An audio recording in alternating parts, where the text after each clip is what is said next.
Tribuners paskibraka cantik Ayumi Putri Sasaki sempat menjadi perhatian saat bertugas tahun 2022 silam. Ayumi merupakan paskibraka nasional keturunan Jepang.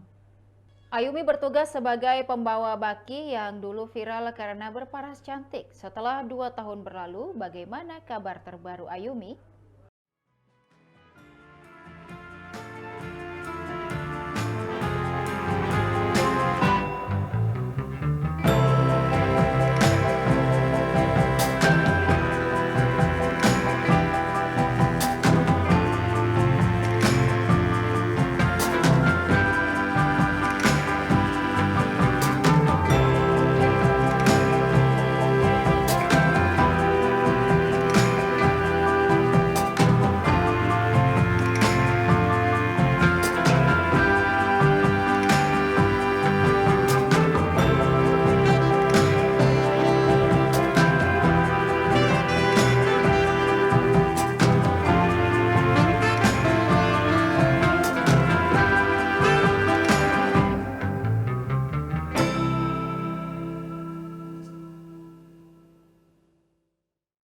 Demikian Tribun Timur Hot News kali ini. Saksikan berita lainnya hanya di kanal YouTube dan Facebook Tribun Timur.